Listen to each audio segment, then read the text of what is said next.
Aujourd'hui, à C'est notre histoire, nous allons parler de cinéma avec le cinéaste mascoutin Claude Gagnon.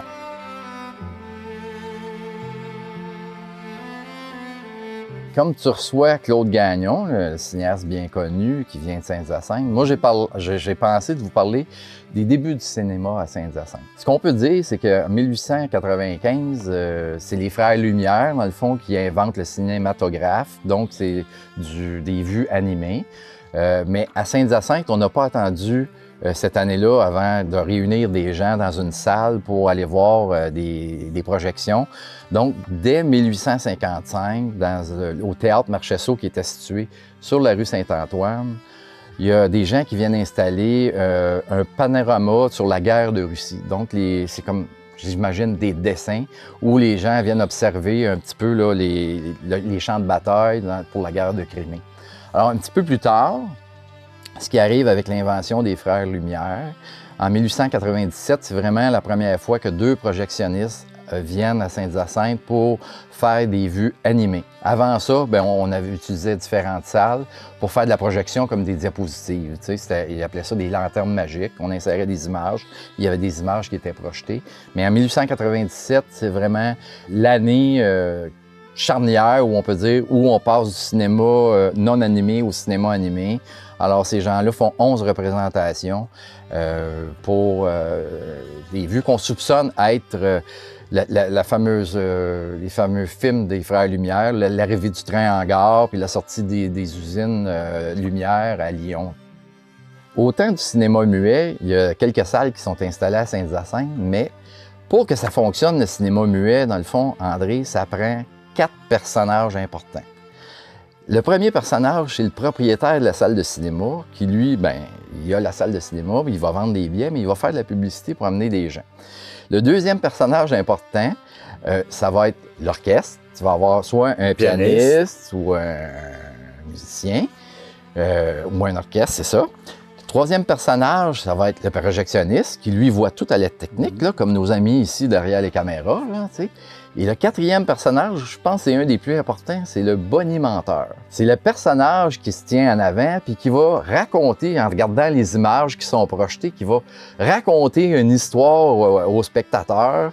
Alors, le bonimenteur, il y en est venu un pendant plusieurs années à Saint-Hyacinthe qui s'appelait le comte de Haute-Rive, avec son chapeau de forme, puis qui embobinait les foules, puis tout ça, il y a eu beaucoup de succès. Au niveau des salles de cinéma, la première répertoriée qu'on a répertoriée à Saint-Hyacinthe était située à l'angle de Duclos et Cascade. C'était au 3e étage, il y avait le cercle Montcalm qui était là, puis plus tard la garde Salaberry, mais ça l'a servi de salle de cinéma pendant un certain temps. Donc, en 1905, sur la rue Saint-François, un peu où est située l'allée du marché, il y avait le Théâtre des Nouveautés, ou le Palais des Nouveautés, ça l'a changé de nom. Alors, les gens étaient invités à venir voir du cinéma à cet endroit-là. 1907, c'est l'Autoscope. Dans le fond, on agrandit un petit peu l'hôtel Yamaska, là, qui est devenu aujourd'hui l'hôtel de ville, mais du côté plus de la rue Laframboise, on agrandit ça, puis on profite de l'agrandissement pour faire une petite salle de cinéma qui s'appelait l'Autoscope. Il y a eu le théâtre français, il y a eu le théâtre Bijou, qu'on a appelé ça le théâtre de l'opéra, la salle de l'opéra aussi. Mais le plus gros morceau arrive en 1916, c'est le théâtre Corona. Hein? C'était des Bouchard qui construit le théâtre Corona, dont l'entrée principale était sur la rue Giroir, puis il y avait une entrée sur la rue Cascade. C'était situé où il y a les Passions de Manon aujourd'hui. C'était du cinéma muet. Alors, à partir de 1931, par exemple, Tédé Bouchard fait faire des installations pour qu'il y ait du cinéma parlant. Donc, c'est en 1931, c'est le début du cinéma parlant à Saint-Hyacinthe, si on peut dire. Par la suite, il y a eu le théâtre Masca, qui a été érigé en 1936.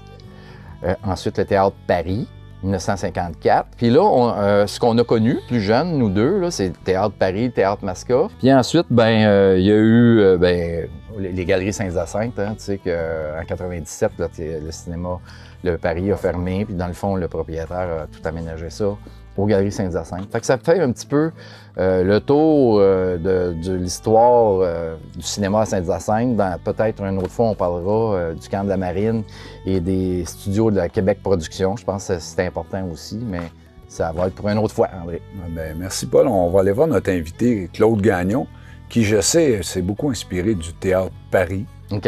C'était très important dans sa vie. Ça fait que, puis je le saluerai de ta part. Parfait, merci.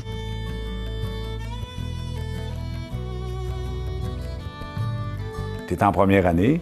Et t'as eu oui, une maladie. Oui, j'ai eu une pneumonie puis un abcès au poumon qui, je pense que cette maladie-là a eu un impact majeur dans ma vie. Bon, je me suis retrouvé à l'hôpital pour plus qu'un mois, sous la tente d'oxygène. Tout le monde pensait que j'allais mourir. Tout le monde pleurait à mon chevet. Et moi, dans mon lit, ça a changé des affaires. Ça m'a donné envie de vivre, ça m'a donné envie de devenir autre chose. Et par la suite, j'ai pas pu terminer l'année scolaire, donc je me suis retrouvé, c'est la naissance de la télévision à Radio-Canada, et tout ce qu'il faisait dans la journée, c'est de passer des longs métrages. Donc moi, pendant plusieurs mois, je visionnais tous les jours plein de grands classiques du cinéma français. Les Renoir, les René Clair... les Rémus. Les Rémus, vraiment, j'ai toute la gamme, j'ai tout vu ces films-là. Il n'y avait que ça qui passait à l'époque. Et ça a eu, donc, suite à la maladie, à nouveau, ce truc-là a eu un impact et tout m'amenait à quelque part vers le cinéma. J'étais complètement bouleversé par ces histoires-là. Ensuite, quand je suis devenu assez vieux, mais avant ça, il y a eu aussi, mon grand-père habitait au coin de Nelson-Saint-Joseph, à Saint-Hyacinthe, au deuxième étage. C'est le quartier Saint-Sacrement. C'est au Saint-Sacrement, et c'est juste sur le coin. Chez mon grand-père, quand je regardais par la fenêtre, on voyait en bas, on voyait directement la sortie du cinéma Le Paris. Et c'était l'époque très religieuse où les curés parlaient contre le cinéma, disaient que c'était de la perversion. Donc, ma grand-mère avait tendance à ne pas être contente d'habiter à côté du cinéma qui venait juste de construire à côté de chez elle. Pour situer les gens, toi, tu es né fin 49. Oui, je suis né en 49, en décembre 49. Et le cinéma a ouvert en 54. C'est ça. À Paris, donc. Et, t'as 4-5 ans, alors. Et c'était tout neuf. Mon père connaissait bien le propriétaire, Oiseau-Loisel, donc... Provençal. Provençal, qu'est-ce que je dis? Pourquoi je dis Loisel, donc? C'est Provençal. Mais c'est Oiseau, à cause c'est du Oiseau. Oui, c'est son surnom. Et donc, eux parlaient souvent du cinéma. Et c'était un peu l'espèce d'interdit. C'était quelque chose comme... c'était quasiment péché. Quand on est enfant, quand on devient adolescent, l'interdit nous attire toujours un peu. Donc, moi, à partir de l'âge de 13 ans, le cinéma Masca et le cinéma Paris, je pense pas avoir manqué un seul film qui sortait à cette époque-là. Je passais toutes mes fins de semaine au cinéma, aux deux cinémas. Je voyais tous les films qui sortaient. C'est devenu vraiment la passion de ma vie à ce moment-là. Sauf que je pensais pas qu'on pouvait devenir cinéaste. Je pensais pas que c'était un métier, où on pouvait faire carrière. Je pensais pas qu'on pouvait gagner sa vie. En fait, je gagne pas très bien ma vie, pour être franc. Mais au moins, j'ai fait toute ma vie ce que moi j'aimais faire. Tu réalises tes passions, ou ta grande passion. Oui. Et tu as une vie... tu étais un homme heureux. Oui, honnêtement, j'ai jamais eu l'impression que je travaillais. Tu sais, moi, j'aime beaucoup l'expression triper.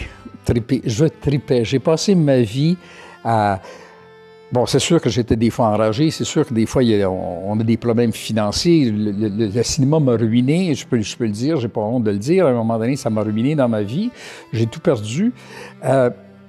Mais en même temps... je faisais ce que j'aimais. Et j'ai jamais fait de film que j'avais pas envie de tourner. Tous les films que j'ai tournés, c'était des films qui étaient mes choix, que j'avais écrits, que j'avais envie de faire. J'ai même pas d'excuse de dire « Ah, ouais, ben c'est parce que j'avais pas assez d'argent. » Non, c'était le film que je voulais faire. Et tous mes films, je peux dire la même chose. Ils sont pas tous aussi bien réussis les uns que les autres, mais c'est des films qui m'ont beaucoup enrichi à les faire, qui m'ont appris beaucoup. Et donc, dans ce sens-là, ça a été une carrière assez amusante, avec des hauts et des bas, avec plein de surprises, mais moi, j'aime les surprises. Mais tu nous as dit que tu as passé par le séminaire. Oui. Est-ce que le séminaire a un impact dans ce choix de carrière? Le séminaire a un impact monumental.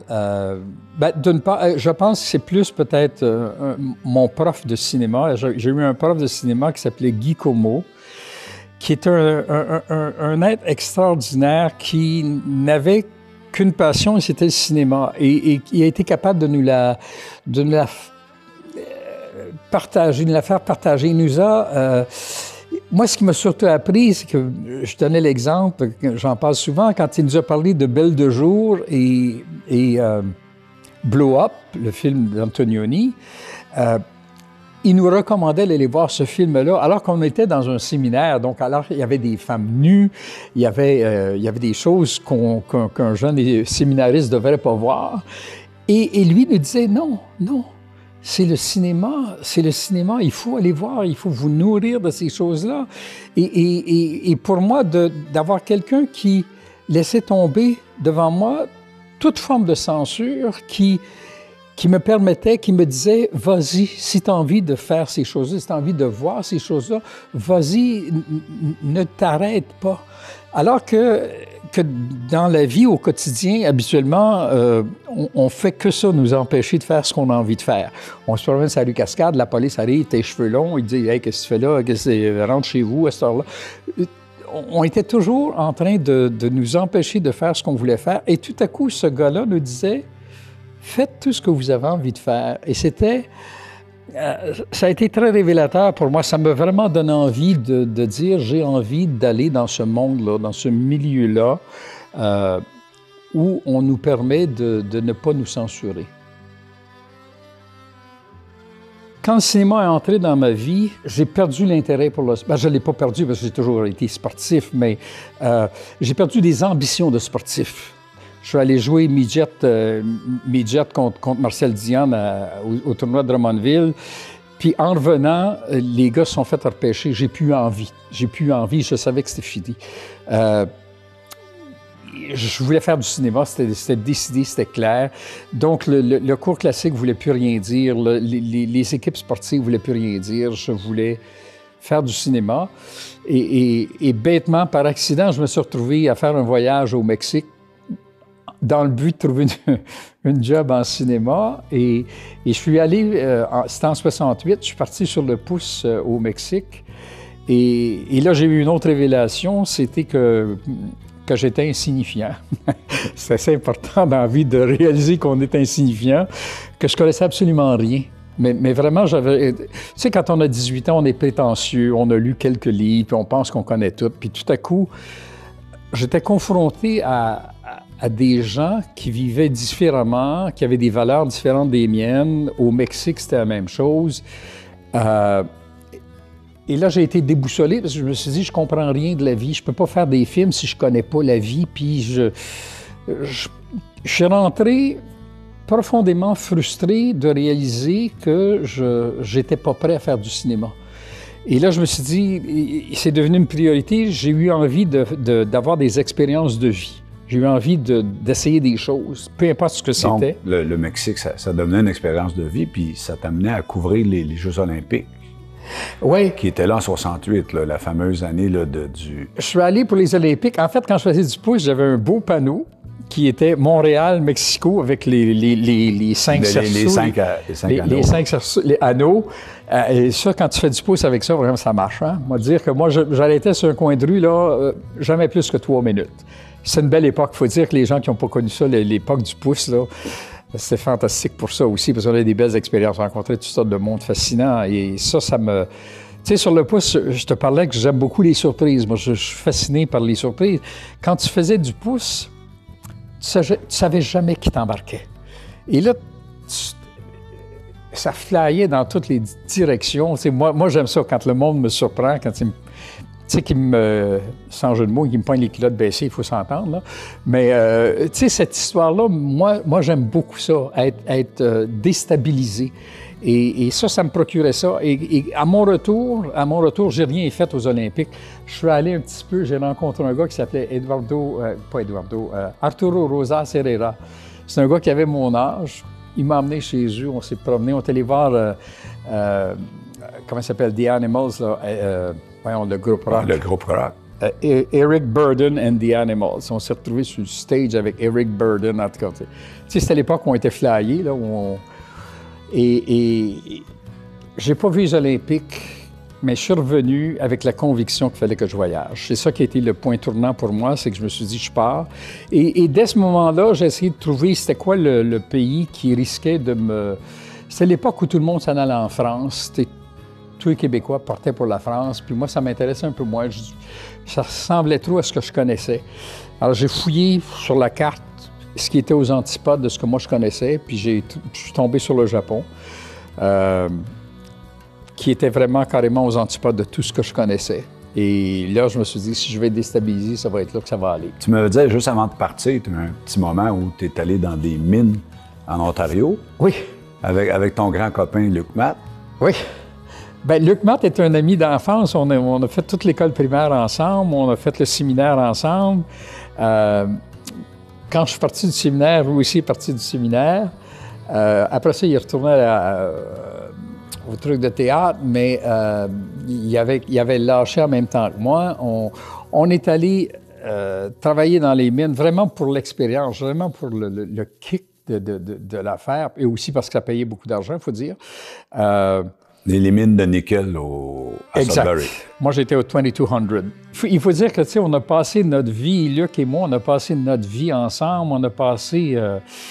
tu sais, les gens pensent toujours que les liens familiaux, c'est fort, mais les liens d'amitié, quand tu es ami d'enfance, depuis l'âge de 6 ans que tu es ensemble, que tu finis l'école puis tu t'en vas avec, ça veut dire qu'on passe beaucoup d'heures intenses ensemble. Et avec Luc, on a passé toutes ces années-là, tout le temps ensemble.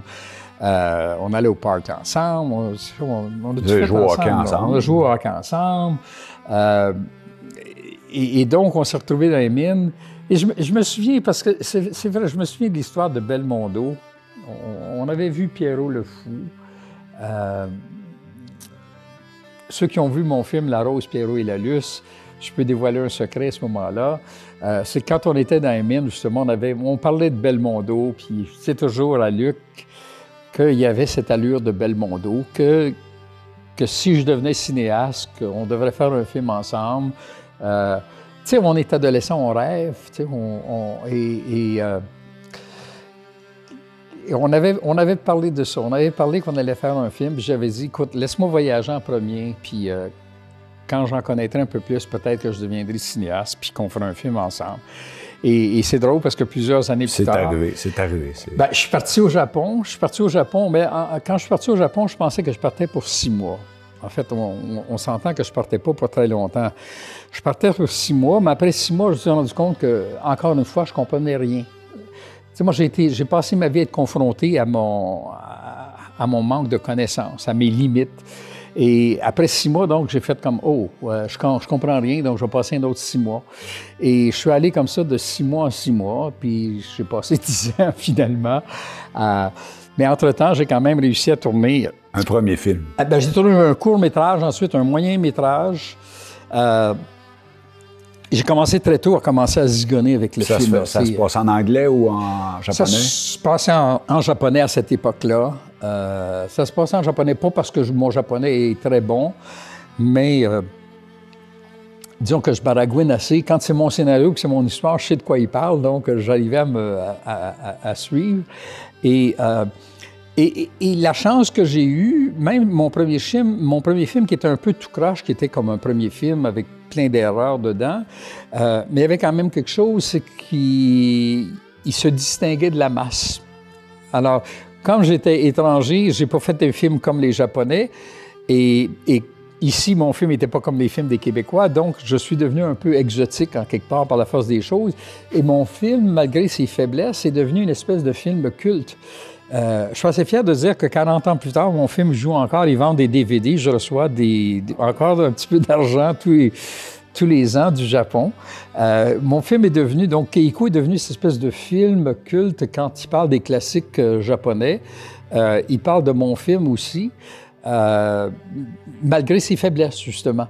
Et ça m'a donné donc la chance d'avoir ma petite place dans la cinématographie japonaise, ce qui fait que tous les autres films que j'ai faits par la suite, j'ai toujours eu de l'investissement japonais. Même Ils ont investi dans La Rose, Pierrot et la Russe, donc que j'ai tourné à Saint-Hyacinthe. Ils ont investi dans Visage pâle, que j'ai tourné aussi en partie à Saint-Hyacinthe et en Abitibi, mais j'avais des investisseurs japonais toujours.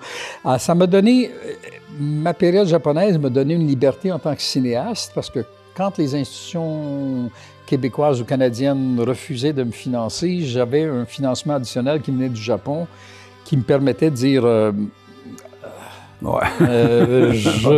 je fais mon film. Je suis autonome. Oui. On peut fonctionner. C'est ça. OK. Le film qui t'a rendu, je dirais le premier là, qui a vraiment percé au Québec puis rendu célèbre, c'est le film Kenny. Oui. Ça, Kenny, ça se passe à Pittsburgh. Qu'est-ce qui t'amène à Pittsburgh? Ça, c'est très curieux, cette histoire-là, Kenny. Ben, en fait, ce qui m'a amené à Pittsburgh, c'est le Japon, encore une fois. J'étais au Japon parce que ma femme, Yuri, présentait une semaine de cinéma québécois à Tokyo. Et donc, on avait rassemblé des cinéastes et Jean-Claude Labrec était venu pour présenter son film Les années de rêve. Et j'étais avec Jean-Claude. Et ça, je veux le dire pour le record historique, parce que j'arrive, on est en retard. Jean-Claude il pesait 300 livres, puis il était pas capable il était pas en... Et moi, je suis en retard pour un rendez-vous. Au Japon, on peut pas être en retard. Alors, je cours, puis Jean-Claude n'arrivait pas. J'arrive finalement en retard en m'excusant tout le monde. Puis là, j'avais ce petit Japonais qui m'attendait, qui me remet des documents en me disant... là, je lui dis, j'ai pas le temps, j'ai un rendez-vous avec l'autre. J'étais un peu fâché. Et cet homme-là me remettait des documents qui concernaient Kenny. Fait que je lui dis, j'ai pas le temps. Il me dit, s'il vous plaît, lisez les documents, puis demain matin, je viens vous chercher à 11 h. Alors, je dis, écoute, on verra. Bon, Jean-Claude arrive, je fais mon entrevue avec le journaliste, et après ça, je monte dans ma salle, dans ma chambre, et là, je découvre la photo de Kenny. Je suis un peu comme, wow, qu'est-ce que c'est ça, cette histoire-là? Puis là, j'étais un peu furieux. Je me suis dit, ils veulent faire un film d'exploitation, un enfant du cirque. Fait que là, j'étais furieux. Puis là, je monte ça à Jean-Claude. Je dis, écoute, je ne rencontre pas ces gars-là. Je veux pas faire ça. Il n'est pas question de m'associer avec des gars qui veulent exploiter un enfant handicapé. Et là, Jean-Claude me dit quelque chose. Jean-Claude partait ce matin-là. On était en train de déjeuner. Il me dit, écoute, moi, il dit, ça fait 5 ans que j'essaie de faire un autre film. Je suis pas capable d'avoir du financement. Il me dit, ces gars-là veulent financer ton film. Ils sont prêts à te payer. S'il te plaît, va les rencontrer. Fais-le pour moi. Et vraiment, si j'ai tourné Kenny, je le dois à Jean-Claude Labrec qui m'a vraiment forcé. Je lui ai promis que j'allais les rencontrer. Et quand je les ai rencontrés, ils m'ont donné carte blanche. Moi, je leur ai dit, je ne veux pas faire un film d'exploitation. Ils m'ont dit, non, non, non. Nous, ce qu'on veut, c'est que tu fasses un film avec cet enfant-là. Peu importe, tu fais l'histoire que tu veux, tu racontes ça comme tu veux. Nous, ce qu'on veut, c'est qu'il joue dans le film. Alors, je leur ai dit, bien, écoutez, payez-moi un voyage à Pittsburgh, puis on verra, parce que je dis, on peut prendre un enfant dans la rue, puis que ça va marcher. C'est sûr que je dois une fière chandelle à Jean-Claude Labrec, et quand je suis arrivé j'ai demandé au producteur de m'envoyer à Pittsburgh, et quand je suis arrivé à Pittsburgh, je veux dire que ça a été une espèce de coup de foudre. Quand j'ai vu Kenny, il s'est assis, il s'est installé dans le coin, et je voyais son intelligence. Il ne voulait pas me parler. Je savais qu'il m'observait. Il essayait de se dire, c'est qui ce gars-là? Qu'est-ce qu'il veut? J'avais mon accent quand je parlais. Et je voyais l'intelligence de Kenny. Je voyais... Et là, il y avait plein de monde. Les 2 producteurs japonais étaient là, les parents étaient là. Fait qu'à un moment donné, j'ai fait, « Hey, je peux-tu partir avec Kenny? Je vais aller manger. Je vais aller luncher avec lui. Laissez-moi partir, je vais aller luncher. » Fait qu'on est allé au restaurant ensemble. Je voulais être tout seul avec lui pour savoir. Et il est arrivé quelque chose de drôle au restaurant. On était assis un en face de l'autre. Et tout à coup est arrivée cette magnifique waitress avec un beau grand décolleté. Et Kenny et moi, on s'est retrouvés à la regarder de la même manière. Et là, quand on s'est vus, on a éclaté de rire. Et il y a eu cette espèce de moment de... On s'est trouvés tous les deux un peu cons de trouver cette fille-là, de nous accrocher à cette fille-là qui voulait rien dire, mais tu sais, la bêtise mâle. Ce que je veux dire, c'est la bêtise mâle. On s'est retrouvés comme 2 mâles un peu tatans, un en face de l'autre. Et à partir de ce moment-là, ça a été... T'as pu voir chez Kenny un humain comme toi. Ah ben oui, à travers ça, là. Ah oui. Et on a tout de suite brisé le... Quand je suis arrivé au restaurant, en fait, j'avais vu des documentaires sur Kenny. Les gens le prenaient dans les bras. J'avais un peu cette peur-là, une peur physique, là. Et tout à coup, quand je l'ai pris dans mes bras, tout de suite, tout est est disparu. C'était mon body, là. Tu sais, j'étais bien avec lui, il était brillant, il était dynamique, il avait envie de faire des choses. Et moi, je voulais le persuader de devenir bon. Une fois, j'ai fait, je pense, c'est 57 prises avec lui. Je veux dire que je voulais qu'il comprenne qu'il devait livrer la scène et qu'il devait être bon du début à la fin. Et je sais que mon monteur à Montréal était découragé quand il voyait nos prises, mais je lui disais non, ça va être bon. En bout de piste, j'étais sûr qu'on allait avoir un bon film. Mais c'est fou parce que quand on fait un film comme celui-là, moi, tout le monde m'appelait en me disant « Es-tu fou? Fais pas ça, touche pas aux handicapés, tu vas ruiner ta carrière, ça va être la fin de ta carrière. » Alors que c'est ce qui a tout démarré. Avec Kenny, moi, j'ai passé 2 ans de ma vie à uniquement voyager à travers le monde. Partout dans les festivals, en Corée, en Chine, à Shanghai, à Taïwan, en Amérique latine, en Union soviétique, parce que c'était l'Union soviétique à l'époque. On a partout avec Kenny. Donc, c'est pour ça que dans la vie, on ne sait jamais ce qui va arriver. Alors, tout le monde me disait « touche pas à ça », puis c'est ce qui a parti ma boîte et qui a parti ma carrière aussi. OK. Puis juste avant de faire Kenny, tu m'avais parlé que tu avais eu une rencontre très particulière avec Claude Jutras, qu'ici au Québec, on a essayé de déboulonner, là, mais... Oui, c'est triste parce que c'est triste en quelque part parce que Claude Jutras a eu un impact beaucoup dans ma carrière parce que quand je suis revenu du Japon, en fait, j'avais pas l'impression d'appartenir. J'étais pas dans le milieu. Les gens m'avaient vu au Festival des films du monde, alors que les réalisateurs manifestaient contre le Festival des films du monde. Alors, je faisais pas partie de la gang. Et donc, pendant quelques mois, j'ai pensé que j'allais abandonner ma carrière de cinéaste. Et puis un beau jour, à travers Michel Brault, qui connaissait ma sœur, qui allait à l'école Saint-Maurice avec sa fille, m'a contacté en me disant « Claude Jutras voudrait te rencontrer, il a vu ton film, il veut absolument te rencontrer. » Et j'ai passé un après-midi complet avec Claude Jutras, qui était, bon, en dépit de ses présumés, parce que ça n'a jamais été prouvé, je ne sais pas ce qui... Mais en dépit de ses choix sexuels, en tant qu'homme, c'était quelqu'un d'absolument chaleureux, généreux, d'une gentillesse extraordinaire. Et moi, quand je suis sorti je ne sais pas, j'ai été 3h30, 4h chez lui, à Montréal. Quand je suis sorti de là, j'avais à nouveau envie de faire des films. Et c'est là où j'ai fait mon film, justement, avec Luc Matt, mon Belmondo québécois. Luc Matt, mon ami d'enfance, que j'avais revu, évidemment, quand je suis revenu du Japon, et avec qui j'avais envie de travailler. C'était Larose, Pierrot... Larose, Pierrot et Lalus, avec Louise Portal et Richard Niquette, qui est décédé aujourd'hui aussi. Et à Saint-Hyacinthe, évidemment. Et après ça, j'ai eu envie encore de tourner. Et c'est sûr que quand c'est ton ami d'enfance, il y a beaucoup de choses qui se passent. On n'est pas obligé de se dire, on n'est pas obligé de s'expliquer. Vous comprenez tout de suite. Et ça, c'est très précieux. Donc, avec Luc, c'était Visage pâle. On a fait de Visage pâle, qui a été une expérience absolument fascinante en Abitibi. Ça a commencé à Saint-Hyacinthe, Belleuil, puis ensuite, on a le gros du tournage fait en Abitibi avec lui sur 3 saisons.